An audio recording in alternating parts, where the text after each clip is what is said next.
I'd like to welcome you to the Collingwood Community Services Standing Committee for this day of December 2nd, 2019.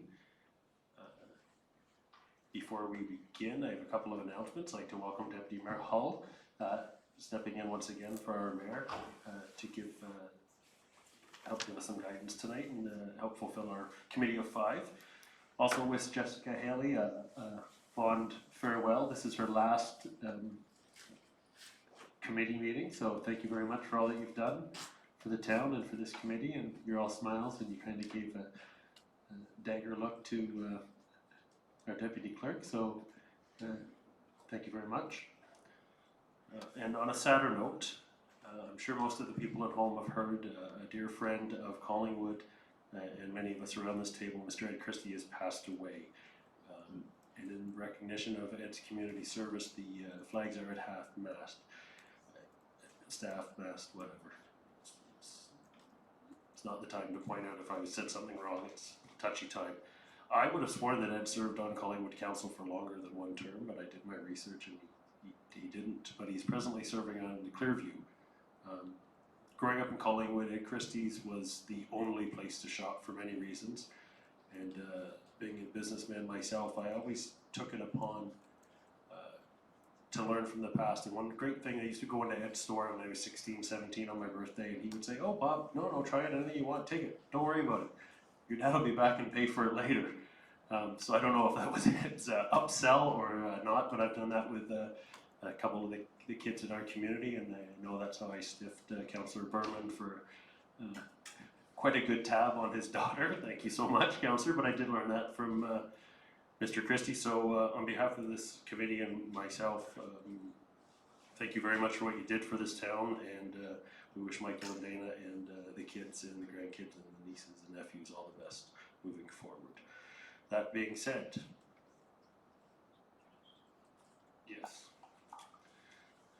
So, today we acknowledge that this meeting is taking place on the traditional territory of the Indigenous people of Turtle Islands. We are thankful to share in the special spirit of this place, rich in the energy of Mother Earth, our ancestors, and the love of all creation. Adoption of the agenda. Can I get a mover and seconder? Moved by Councillor Berman, seconded by Councillor Comey. That the content of the Corporate and Community Services Standing Committee agenda for December 2nd, 2019 be adopted as presented. All those in favour? That is unanimous. Any business arising from the previous minutes? Seeing none. Declarations of pecuniary interest. Would you like to speak? Deputy Mayor? Thank you, Mr. Chair. Item 8.2, I will step away. I've got 2 boys who both tend to attend Collingwood Collegiate Institute, and the matter in question would benefit them as they would have an opportunity to participate. Excellent. Well, good for your kids for getting there, and we recognize that. Thank you very much for saying that. Deputations. We have a request for development, charge demolition credit. Mr. Fimbo, would you like to get up and make a presentation? Welcome to the committee, sir, and thank you very much for coming out tonight.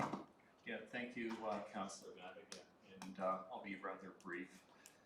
Becky does have my PowerPoint, so I'll breeze through the PowerPoint, but prior to doing so, I'll make note of my correspondence of November 17th, 2019, which is appended to the agenda. I won't bother with the correspondence, I'll focus on the PowerPoint. And by the way, Thompson is S-O-N, not S-E-N. I noticed a typo in my letter. In any event, so I'm here to speak with respect to a development charge demolition credit as it relates to 255 Oslip Bluff Road. And again, my name is David Finbow, F-I-N-B-O-W. Go ahead back. Thank you. And I'm here on behalf of the Thompson family, being the registered owners of the property, and it's with respect to a development charge credit for the subject lands being 255 Oslip Bluff Road. Town staff gave direction for me to attend to present to council. Obviously, I'm here before the committee on the matter of the timing of the redevelopment credit. The town development charge bylaw does provide for a redevelopment credit, provided redevelopment occurs within 5 years of the date of issuance of the demolition permit. No demolition permit has been issued in this instance, and therefore it's our position that the 5-year time period has not been triggered. Terrible photograph, but 255 Oslip Bluff Road is on the, obviously the east side of Oslip Bluff Road. side. It's just south of Montero Road where it intersects with Osler Bluff Road, and it is set back a fair distance from the road. What you do see from Osler Bluff Road are a couple of stone gates and an old, I shouldn't call it old, a gate feature at the limit of the right-of-way. So back in 2015, there was a significant fire, as you can see, with respect to the clubhouse. This fire was deemed to be by way of arson, and a couple of youth in the community were charged with mischief as a result of the fire. This is what remains today, which is the foundation, and please ignore the upright charred wood member on the right. That is no longer upright, it is on the ground. So there is a portion of the building that remains today. So with the town development charge bylaw number 2019-054, there is a section in the bylaw that deals with development charge credits in the instance of redevelopment. And it indicates that development charges payable are to be reduced by an amount equal to the non-residential gross floor area demolished, provided the permit for redevelopment is issued within 5 years of the date of the issuance of the demolition permit. At this time, no demolition permit has been issued. So a permit was not demanded back in 2015. One was not applied for.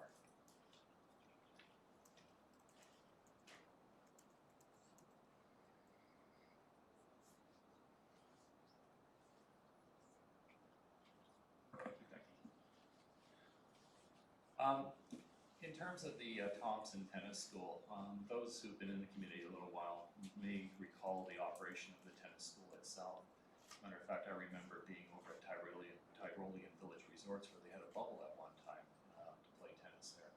In any event, Mr. Thompson was a 3-time Jamaican champion and 6-time Peruvian Davis Cup captain and 2-time Jamaican Davis Cup captain. Very well known in the tennis circles back in the 60s, 70s, 80s, and even into the 90s. He founded the Richard Thompson International Tennis School, and as I said, that was at Tyrolean Village Resorts back in 1981. In the early 90s, the tennis school was developed at 255 Osler Bluff Road. 6 high-end tennis courts developed in the clubhouse. The Ontario Tennis Open was held there for at least 3 years. I found record of 3 consecutive Ontario Tennis Open championships being played at the facility. And it, for a short period of time, it hosted the Pretty River Academy prior to them moving into their own purpose-built facility. So the clubhouse itself comprised of 3 levels. There was a fitness facility, sauna, and mechanical electrical room in the lower level. The main level, which was up probably about 10 or 12 risers. There was a reception pro shop area, some offices, teaching rooms, and a kitchen and dining facility. The upper level actually provided for boarding or lodging facilities for campers as well as the Thompsons themselves. We measured the floor area, given that no drawings exist of the facility, and each floor has an area of approximately 1,915 square feet. So we're looking at a total floor area of 5,745 square feet, which translates to 534 square meters. So the request before you is to recognize that Section 11.3 of the Development Charges Bylaw applies. It applies in the instance of a redevelopment credit for demolition. And the timing of that 5-year period is triggered upon the issuance of a demolition permit. And my clients who are currently in the process of trying to assemble the family, get everyone moving in the right direction in terms of the redevelopment, they're probably at least 3 years out from looking at breaking ground. So we're out there a bit from today.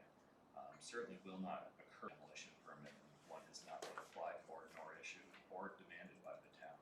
So that is the request of council. And thank you. I'll stay for questions, of course. Thank you very much, Mr. Fimbo. Deputation is different, so we're gonna just stay there. If anyone from the public has any questions or comments regarding this. Seeing none, I'm going to ask council, committee members. I'm not sure if the committee wants to make a recommendation to approve or not to approve this, or just kind of refer it to staff for a review, but I'll leave that up to committee members. Is there any questions from the committee for Mr. Finbo? Councillor McLeod? Thanks so much for coming to see us. When was the last time this was a tennis school? So the fire occurred in 2015, and it hadn't been used as a tennis facility at that time. I don't have the exact date, but I do know that there was a gap there of about 3 or 4 years. So I don't like guessing, but I'd suggest sometime around 2010 or so. Through you, Mr. Chair.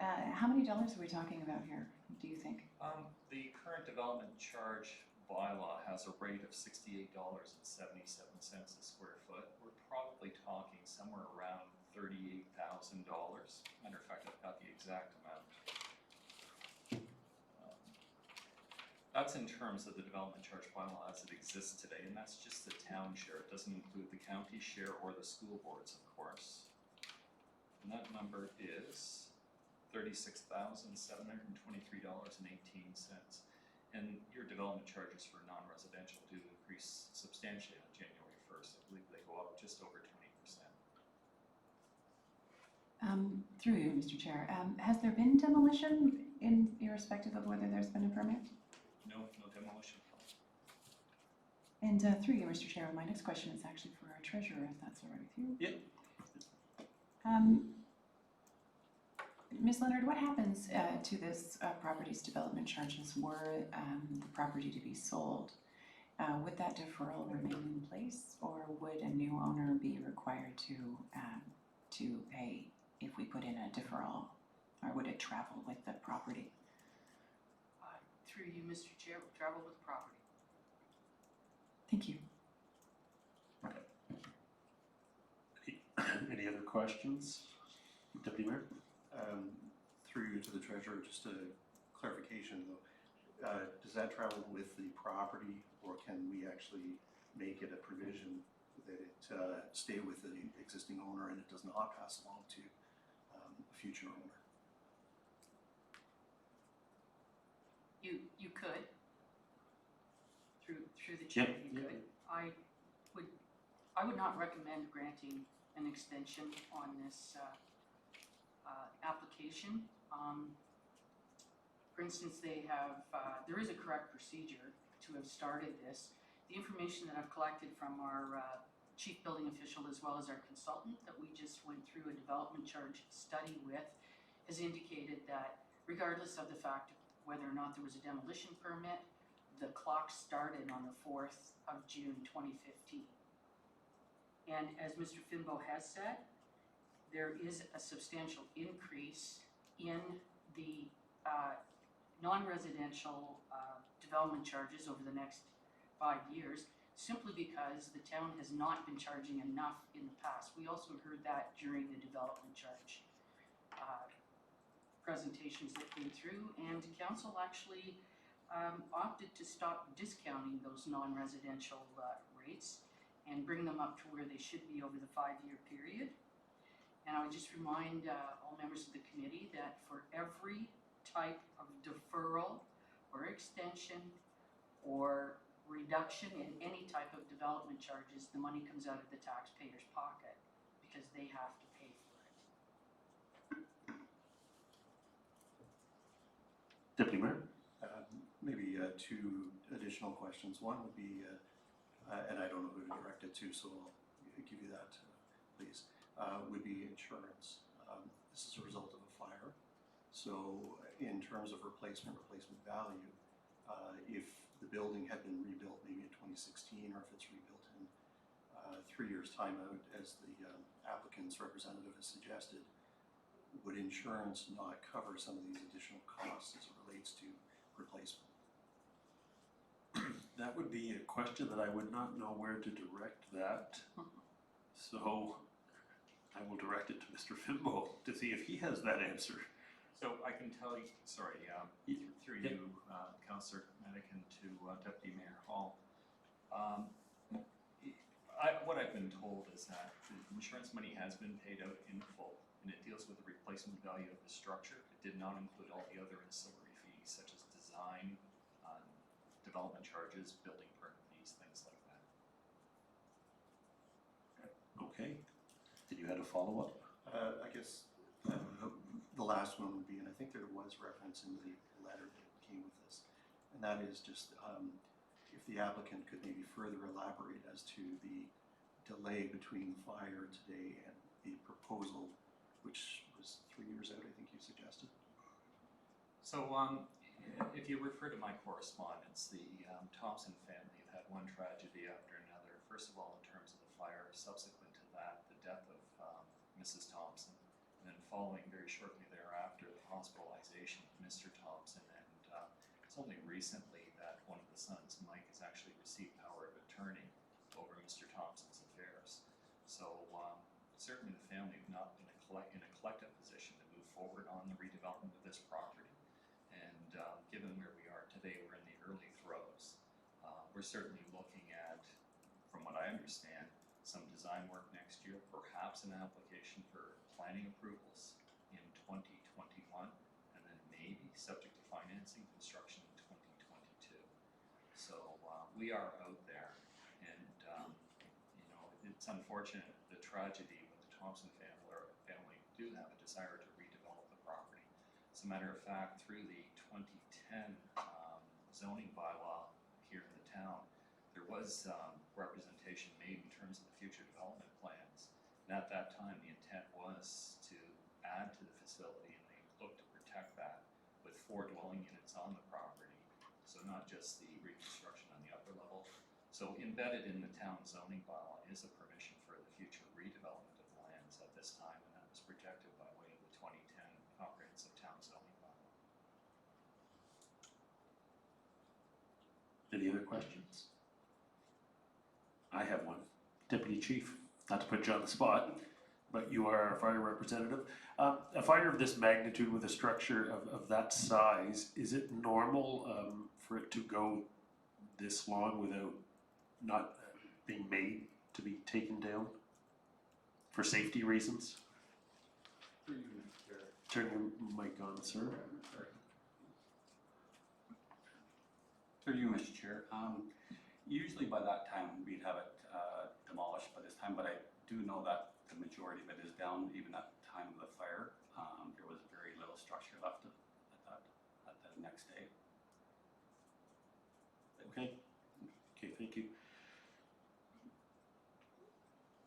Okay, so as I stated before, I'm not sure if anyone on this committee would like to make a recommendation to approve or not to approve the request, or refer it to staff for review. If I don't see any indication from the committee, I will say thank you very much Thank you so and much. have a wonderful evening.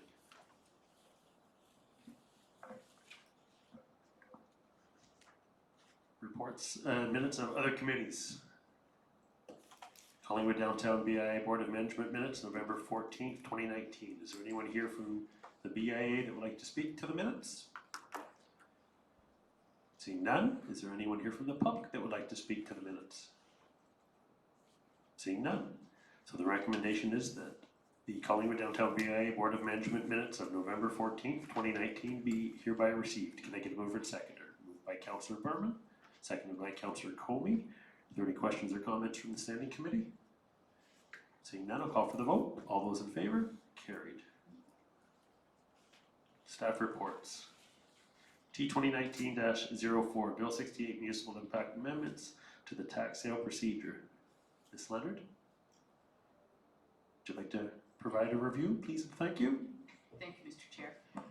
Under the changes in the Municipal Act that have happened in the last 2 or 3 years, they've changed the time required before a property can go to tax sale. It used to be 3 years outstanding, and it's now 2 years, which puts a little more pressure on some of our local taxpayers. And I am not in the business of taking someone's house or livelihood from them.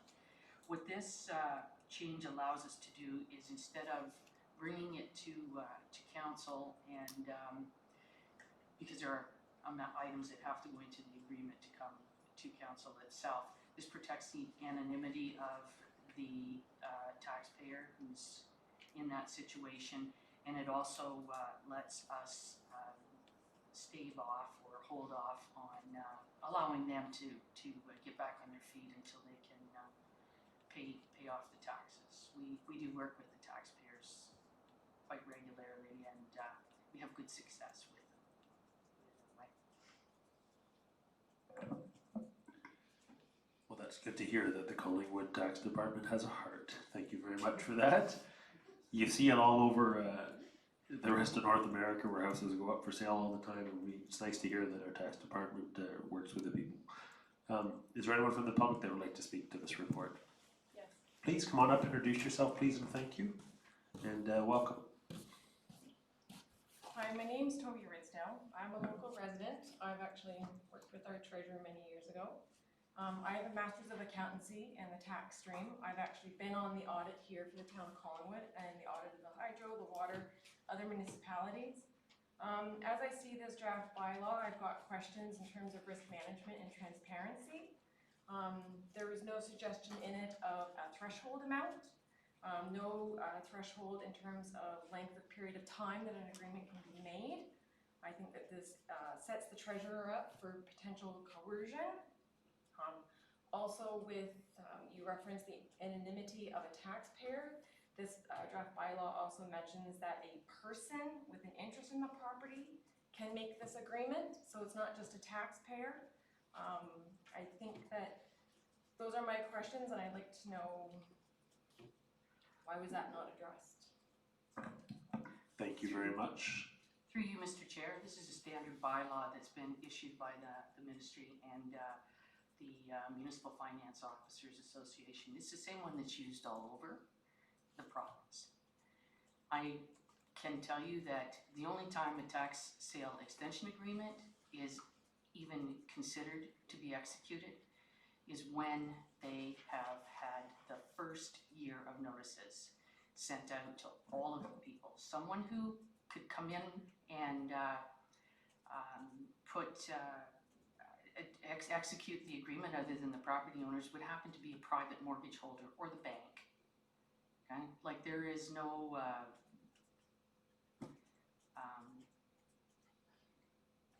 attempt at transparency.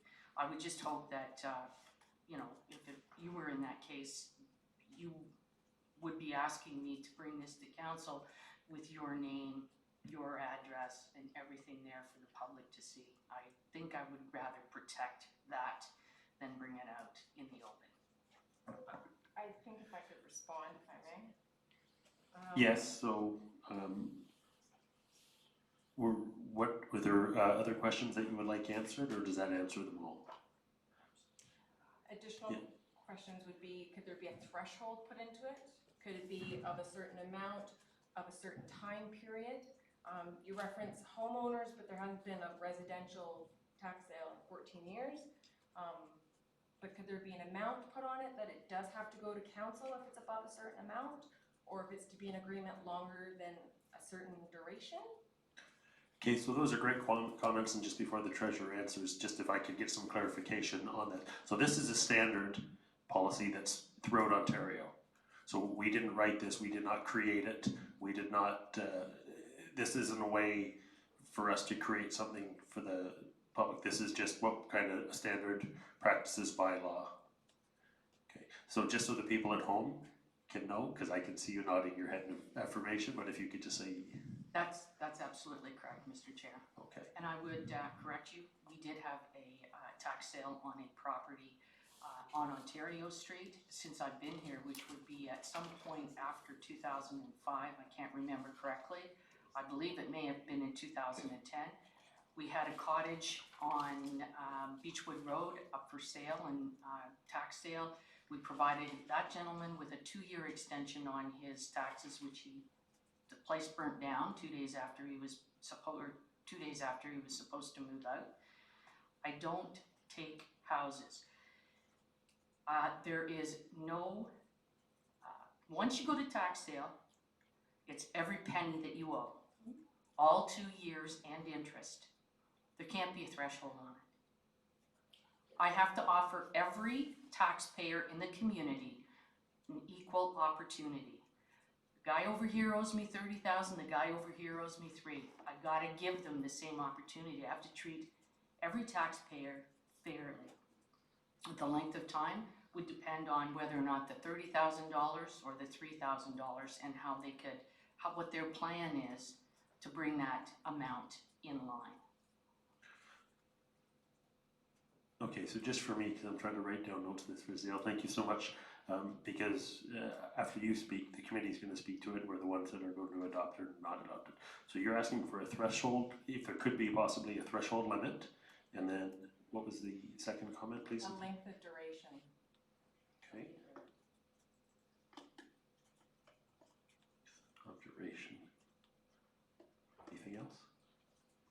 I don't mind. I'm not trying to rush you. I'm just. No, that's okay.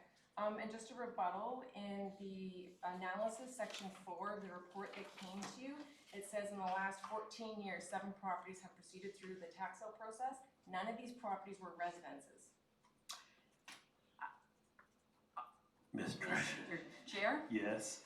The one property that was sent through tax sale is simply because the estate and the heirs to the estate could not get clear title to it. So the only way to clear it was to tax sale it. Yeah. They hadn't been lived in for 5 or 6 years prior to that. I would recommend to say that just because it's a standard bylaw doesn't mean it should be accepted at status quo of what it is. And I think that the town of Collingwood is not a banker for people, and that people can have access to credit quite readily. And so I don't think that it's in the town's interest to extend agreements beyond a certain duration when no one else, everyone else pays their taxes on time, whether they get credit from somewhere else because it's cheaper than the 15% per annum that the town charges. So I think that it would be prudent of the town to have some sort of threshold, a duration limit, so that it goes to council, and then there's the transparency about it, and it doesn't expose the treasurer to possibly be coerced if it's over a very high dollar amount, over a period of time. Awesome. So I was just making comment that it was standard, so then when the discussion hits the committee, that we all 5 of us didn't ask that same question again. So thank you very much for coming. I appreciate it. Please stay and enjoy our debate. Can you sign the sheet behind you, please? And thank you, Ms. Fisdale. Thank you so much. Is there anyone else from the public that would like to come up and speak to this? Excellent. Seeing none, the recommendation is that staff report T 2019-04 be received and that council enact a bylaw delegating authority to the treasurer to authorize the execution of tax arrears extension agreements. Can I get a mover and seconder? Moved by Councillor Comey, seconded by Councillor Berman. Is there any questions or comments from the standing committee? Councillor Comey. Thank you, Mr. Chair. Through you, the treasurer, there was a question raised about transparency, but if I read this correctly, in your report it does say near the end, so page 15, the Act does include a provision in section 378.5 for the public to request a copy of any such agreement. The treasurer, on the request of any person, shall permit the person to inspect a copy of the extension agreement, etc. Am I reading that correctly? Through you, Mr. Chair, that is correct. Anyone could come in and ask for a copy of it to see who it is. Great, thank you. Thank you, Councillor Comey, for clarification of that. That was nice. Thank you. Any other questions or comments? Seeing none, then I'll call for the vote. All those in favor? That is carried unanimously. Next up, PRC 2019 Community Recreation and Culture Grant Programs and Events. Mr. Culver. Thank you, Mr. Chair. I'll note that our Manager of Culture and Events, Karen Cubitt, is with us tonight to help answer questions you might have around this report, and is the author of the report. This follows an implementation of the PRC master plan that identified our event framework needing to be revisited. We need to step back and take a look at how we're executing the in-kind grant, our event permits, as well as the community recreation and culture grant, to ensure that we're following our mandate and supporting the community in the best possible way. So basically that's what this report is about. I think I'll just sort of leave it there, and if you have any questions, either Karen or I are happy to answer them. All right. Is there anyone from the public who'd like to speak to this staff report? Seeing none, the recommendation is that staff report PRC 2019-20 be received and the council approve the recommended revisions to the Community Recreation and Culture Grant Program, and that council approve the revised approach to special event permitting as recommended within the context of the events provision framework. Can I get a mover and seconder? Moved by Councillor Berman, seconded by Deputy Mayor. Are there any questions or comments? Councillor McLeod. Through you, Mr. Chair, to Director Colbert. I'm noticing in the report that it talks about how many dollars have been spent on this sort of activity. $45,736 since 2017, and $53,000 annually. Do we have an upset limit on how much we give away in kind, etc.? Or like, are we going to say, oh, we've now spent $100,000, that's enough? Or how does that work? Yeah, so thank you through you, Chair. The the upset limit in the past has been $35,000, and the challenge for us is that because it's in kind, because the materials are there or the spaces are there, it becomes really, really difficult to say no. So so we've broken through that threshold a number of times.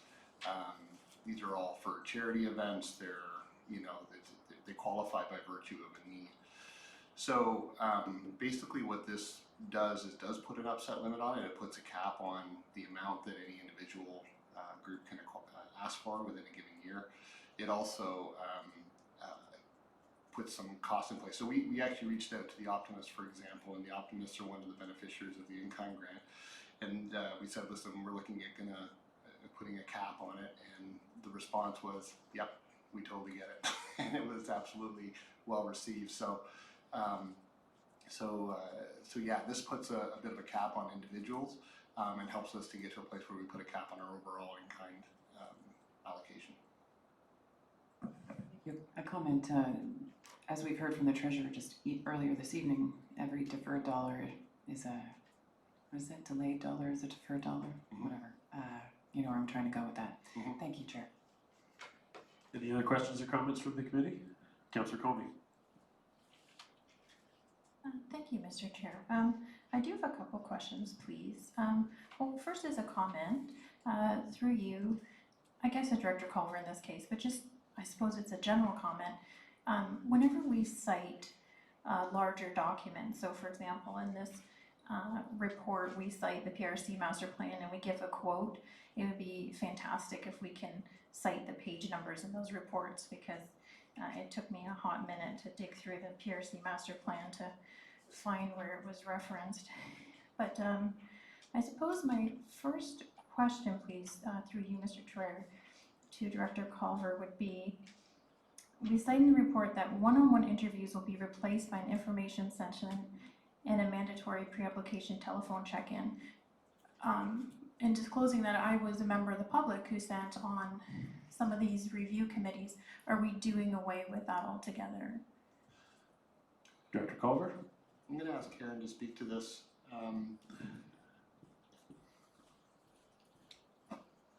Welcome. Thank you.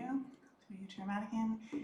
We still intend to have a community involvement. We're still going to be creating an ad hoc committee that is consisting of staff and volunteers. And we want that to be one committee that reviews all of the applications. They're going to be online applications, so I think we can streamline that process. And they're all coming in within this 1 to 2 month window. So we still want those eyes to be reviewing them and have be a consistent approach, which is something that we struggled a little bit with the interviews, is that it was so much more time consuming. It's hard to get one group of individuals to interview all of the applicants, so then we didn't feel that we were really measuring them apples against apples. So we thought this was a better approach, one group of people seeing all the applications. And of course there's opportunity for follow-up phone calls and discussions, but we didn't want to make it mandatory that interview would happen. Okay, thank you. So public will still have a place in this process, members of the public. Oh, that's really good to hear, because I think that plays an important role. Through you, Mr. Chair, my follow-up question, either to Ms. Cubitt or Director Culver, touches on what Councilor McLeod was saying, I guess I'm trying to get my head around, is there potential that more or less groups and organizations are going to see a chance at receiving a grant this year? Because looking at those numbers, 16 grants of 1,500, is there a chance fewer groups then are going to receive a grant than in the past? Do we normally, I couldn't find our last turn, I think last time was 27 groups came to council or so that we approved. Through you, Chair. We've averaged 19 organizations on the cash side Okay. since 2017. So I think, yeah, we're looking at 16, so yes, fewer. The idea though is that we'll be supporting these 16 to a larger degree that really focuses not just on meeting a budget shortfall they may have, but developing their program, developing their team, their organization, to make them stronger, more sustainable, and really accomplish the objectives of the PRC master plan alongside us. Okay, thank you. An additional question, please, through you, Mr. Chair, is looking at the grant criteria. I just wanted to ensure something, because I don't want to be a party to something that then the grant applications come out and a local sports team or something says they changed the grants and we can't apply. So I said to myself, how I might best phrase this is, would a youth sports team fit into one of these 7 or 8 criteria? Would they be still maintain themselves as an eligible applicant under this new criteria? Through you, yes, I would expect they still could. I mean, youth involvement is still listed as one of the criteria, and alongside,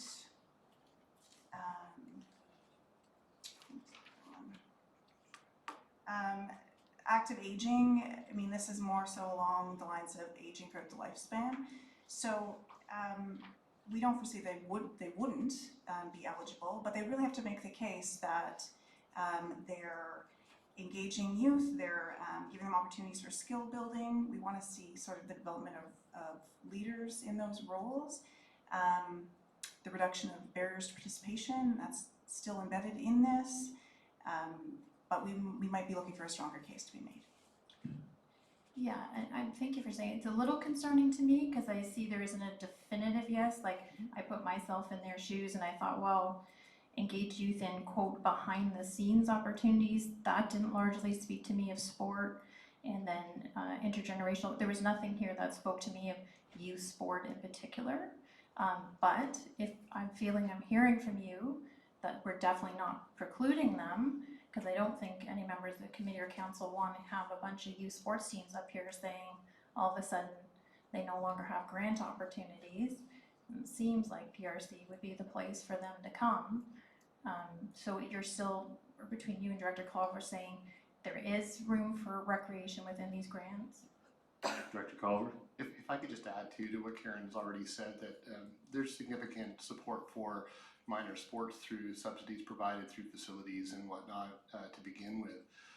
So to be honest with you, in the past, we've not had a lot of applications from minor sports organizations, mostly because they recognize that subsidy currently exists. But where we have had requests from minor sports organizations has been when they're in a change period or a crossover, such as the tennis organization, when they were struggling a bit and asking for in-kind support to get through a 5-year plan and develop a better sustainability model. So truthfully, there is no sports group that's precluded or excluded from this program whatsoever. But I do want to make the point that there is a significant amount of community support for minor sports to begin with, and this would be over and above that. Excellent, thank you for bringing clarity to that, because I was going to do that as well. Usually with our already discounted rates for youth sport within our community, you don't find them coming and asking twice, is what you're saying. It's not been the trend. I mean, I just want to, again, I think it's just good to look at the big picture, if I may say, and, yes. And that's sort of the big picture. But no, we haven't had a lot of applications from minor sports over the years. And taking it down to 16 from the average of 19, but really goes with the PRC master plan, and it helps the staff with these individuals getting the grant to, as you said, better their organizations, make them stronger. That's fantastic, and to offer that support. If I may offer applications from one organization. We want to be able to work with organizations that do a lot of very good things and could meet a lot of these objectives multiple times throughout the year. So I just wanted to note that there would be an opportunity for groups, probably most likely our service clubs in the community, to put forward one application for perhaps a series of events. If they're all connected and they're all contributing to these objectives, that is something that we would consider. Excellent, thank you very much. Any other questions or comments from the committee? Councillor Comey. Thank you. One final one, and Mr. Chair, to further on your comments, absolutely, Ms. Kubik, this is a fantastic program, and it's so celebrated by those groups that, you know, take advantage of it and submit to it, and the people who volunteer their time to be a part of it. It's outstanding. So I'm really excited, without question, to see it's getting a revamp, and I'm sure it will be welcomed by the community. One comment I'd like to offer is, as you referenced in the PRC master plan, the consultant had suggested taking a look at the Kitchener site, kitchener.ca, City of Kitchener, and I happened to go there, and one thing that I thought was very interesting, especially under our new climate emergency green mandate, is the City of Kitchener has incorporated some green grants, and I think it might be an interesting opportunity, to you and Director Culver, to digest the possibility of adding some language in there that speaks to those taking on green initiatives in the community. And that's my comment. Thank you very much. Any other questions or comments from the committee? Seeing none, call for the vote. All those in favour? Passed unanimously. T 2019-18, 2020 interim property tax levy. Ms. Leonard? Through you, Mr. Chair, this is one of those annual requirements in the Municipal Act. We need to collect taxes from our taxpayers, and we're limited to charging only 50% of the amount of taxes that were paid in 2019. So again, as I say, this is just one of those annual housekeeping matters. This bylaw will raise a total of 28.6 million over two installments, one February the 21st and the other May 15th, 2020. The 28.6 is not all for the town. 16.2 of that will be for the town. 6.3 will be the county portion, and 6.1 will be the school board portions. And we're going to be printing the tax bills the week of January 13th, 2020, just to let you know. Thank you. Is there anyone from the public that would like to come and speak to this report? Seeing none. The recommendation is that staff report 2019-18 be received and the council will enact a bylaw to establish the rates and due dates for the 2020 interim tax levy. Can I get a mover and seconder? Moved by Councillor Berman, seconded by Deputy Mayor Hull. Is there any questions? Councillor MacLeod. My question is through you, Mr. Chair, to the CAO. I believe we have a big dream to get our budget done before Christmas. Is that the case? Thank you, Councillor. Through you to Councillor MacLeod. Yeah, the plan is to bring forward the staff recommended budget to SIC in two tranches. I think the first one is scheduled for next Tuesday and Thursday. Looking at the Deputy Clerk. Through the chair, the first SIC meeting is this Thursday on December the 5th, and the next one is on Monday, December the 9th. So the plan would be to bring the budget to SIC, and then the final budget will be presented to Council for approval on December the 16th. And so the reason that I asked that question is not that this is a huge deal, but is there, if we're going to pass the budget before the end of the calendar year, do we need to bother doing this?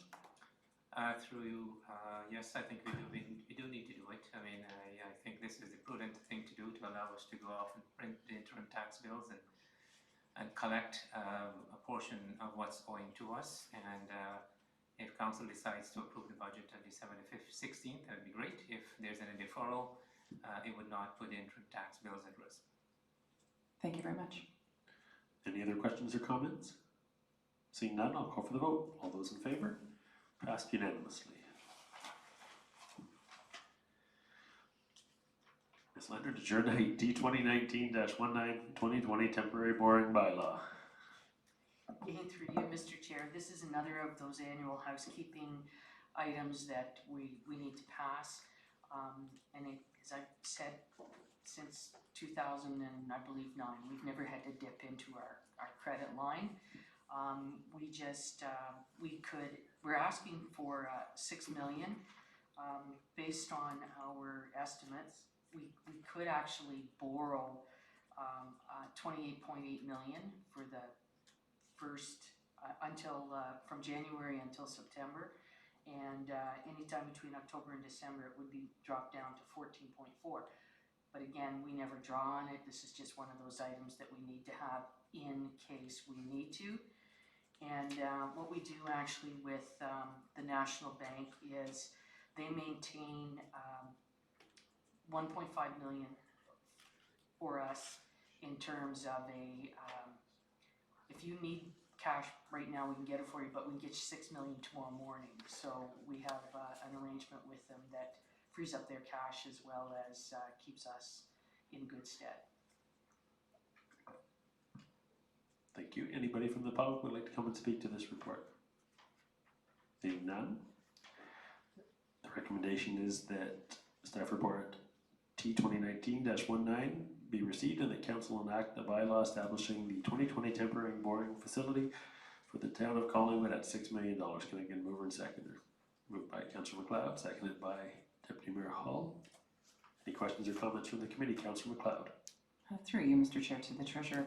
I understand that we are spending a lot of money on the judicial inquiry, and I wonder if this is going to be the year that we will have to dip into this borrowing to cover the costs since we're not allowed to go into a deficit. Through you, Mr. Chair, it may in fact be. I'm hoping that we'll be at break even. I can't guarantee that at this point in time. We haven't had all of the October bills and we've had none of the November. It's my understanding as well that there will probably be additional amounts coming in terms of fees for 2020 if the report isn't released until February, and we may not have budgeted enough for that, but it may be the year. Thank you. Any other questions or comments from the committee? Seeing none, I'll call for the vote. All those in favor? Passed unanimously. Okay, the consent agenda, and we've separated them for Deputy Mayor Hall because his because he said that he has because of his kids. So, is there anyone from the public who'd like to speak to anything on the consent agenda items? Seeing none, we'll deal with 8.1, that the general consent agenda having been given due consideration by the Corporate and Community Services Standing Committee be received. 8.1, Town of Amherstburg Resolution Declaration of Climate Emergency in the Town of Amherstburg. Can I get a mover and seconder? Moved by Councillor Berman, seconded by Deputy Mayor Hall. Are there any questions or comments? Seeing none, I'll call for the vote. All those in favor? Excellent. Deputy Mayor.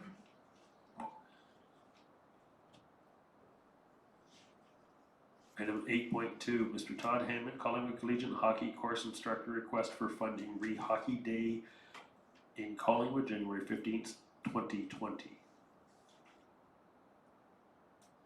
Is there anyone from the public who would like to speak to this? Seeing none, the recommendation is that the general consent item 8.2, T. Hammond, Collingwood Collegiate Hockey Course Instructor request for funding for Hockey Day in Collingwood, January 15, 2020 be received, and that the request for in-kind support to cover the cost of ice rentals for the Hockey Day in Collingwood event scheduled for January 2020 be approved. Can I move and second? Moved by Councillor Berman, second by Councillor MacLeod. Is there any questions from the Standing Committee? Councillor MacLeod. Through you, Mr. Chair, to Director Culver, how many dollars are we denying the taxpayers in this situation? I wish I actually came prepared with that number through you, Chair, and I apologize that I didn't. I can definitely get that is it at, a day's ice is $20,000, is it $4,000 or $1,000? So through you, Chair, it's probably under $2,000. Thank you. My memory serves me correct from the past, it's well under $2,000, but you'll have that information for us. I could do that. Thank you very Absolutely, much, yeah. sir. Thank you. Any other questions or comments from the committee? Councillor Comey. Thank you, Mr. Chair. Through you, Director Culver, could you just help me understand why this would come to committee? Is it that would this typically have been handled through a grant application, or because I feel like this was just in the thread of what we were talking about, opportunities for in-kind agreements directly through PRC? Yeah, so through you, Chair, the grant policy, the in-kind grant policy precludes any applicant who has sourced funding from upper tiers of government. So the Ministry of Education is funds the schools making the request. Therefore, we're not allowed to. We do support the request, but each year it comes to council because we're not able to under the in-kind. Thank you very much for that clarification. Yes. Thank you. Any more questions or comments? Seeing none, I'll call for the vote. All those in favor? That is passed unanimously. Deputy Mayor Hull, please come back in.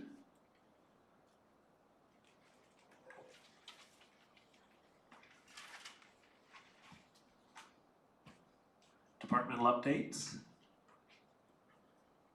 Are we going to have someone from the PRC get up and show us a couple slides, Director Culver? Yeah, thank you, Chair. Really briefly, there's 2 quick slides. I'll ask Karen to help me out with this. Essentially, there's typically been an event between Christmas and New Year's known as combined title of Frozen in Time and Winter Wonderland. But this year there's going to be a change. The BIA has withdrawn their idea for supporting the ice sculptures in the downtown, and as a result, PRC is taking a look at, in coordination or in following the PRC master plan of rebuilding or developing a new event in January. So essentially there won't be an event between Christmas and New Year, but we are looking at developing an event for the end of January, but the 25th, 26th, I believe. So it's really just an update to let you know that it's happening, subject of course to council's approval of budget. Excellent. Yeah, sorry, you can go to the other slide if you like. So, Ms. Cupid, would you like her to speak to it, or would you like just to bring her up and get her the focal point of the attention? Please feel free, through you, Chair, please feel free to add anything. So the event that we are proposing for January 24th to 26th is called the Art of Winter. We are describing it as a festival that embraces winter as a snowy canvas for creativity, activity, and connectivity. And we're recognizing that embracing winter is an art form in Collingwood. We know how to do it well, and sometimes we just need to remind people how to do that. So we'd like to invite them to Central Park as sort of the hub, but also activities in the downtown Collingwood core and along our trails to come out and get creative, get active, and get connected with your community. We'll be featuring indoor and outdoor activities for all ages, both daytime activity and some nighttime activity. And we're looking at some professional snow carving, opportunities to see demonstrations and view what professionals can do, and then also opportunities to put some local teams together, potentially co-workers or people you attend school with, different groups. Come and try it out for yourself. There'll also be some opportunities for some mini carvings that anyone from the public can take a stab at. Snow carving is different from ice carving in that it doesn't use any sort of large equipment or gas-powered chainsaws and such. These are small hand tools. There will be professionals on hand to mentor people and to show them some of the techniques. If the weather is not conducive to anything snow-related, there'll still be a lot of activities happening indoors at Central Park. I believe the YMCA and the Curling Club are considering partnering with us as well. The downtown is looking at getting involved on a sponsorship level to hopefully have some ice carvings, potentially looking at a business competition to do some of these smaller carvings. The idea is to just remind people that you can still be outside and active and having fun and being engaged in the arts, even though it is cold and wintry. Great. Thank you.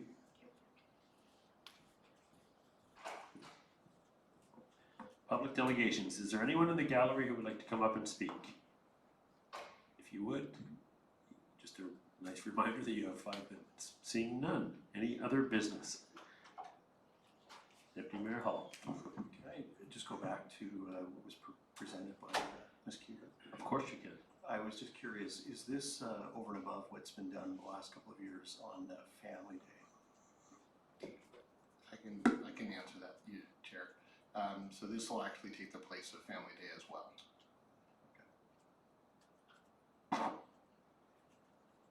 And maybe one quick follow-up, and that is that it's a multiple day event, and we're looking at incorporating the downtown. And a lot of the festivals in our area or region, one of the attractions is that it's pedestrian driven. Is there any opportunity that some of this, when we are engaging the downtown, that we would be able to close some of our streets, or a street, or part of a street? Well, if that is proposed, I will step away because I'll leave it for. Yeah, no, staff it's consideration. it's a good proposition. Pedestrian is good in our downtown as well as other parts of our community. I don't discount that. Director Culver, has that been something that has been talked about? So through you, Mr. Chair, there's no plan to close streets at this point. Okay. Follow up, Deputy Mayor? I think it's a missed opportunity, and it would be wonderful to have, if I may, and I'll leave it at this, that we engage the BIA and see if there would be an appetite to do something. I would be more than pleased to participate in the street hockey game. So that is a wonderful challenge, and I don't discount it. I like that. I like that. It's a good idea. Any other questions or comments or other business from the standing committee? Councillor Comey. Thank you, Mr. Chair. Separate topic, because I don't think we'll have any street soccer at that time, but under other business, Fisher Field, through you, I'd like to thank Director Culver. He shared with all of committee and council, I guess, what we might call option C, the phase design that was mentioned in the report published on November 4th. And my question to Director Culver then, are you then in receipt of this final phased design? Director Culver. Through you, Chair. Yeah, that the design that we shared with council today is the final design as was submitted to the upper tiers of government for funding in our phased approach. Thank you very much. So follow-up question, Mr. Chair. So then Director Culver, are you then putting together tender documents to support this going out to RFP? Through you, Chair. Yes, we're currently working on the tender packages, but subject to council's approval of the budget for 2020. Thank you, sir. Thank you. Any other questions or comments? Seeing none, thank you very much for coming out. Jessica?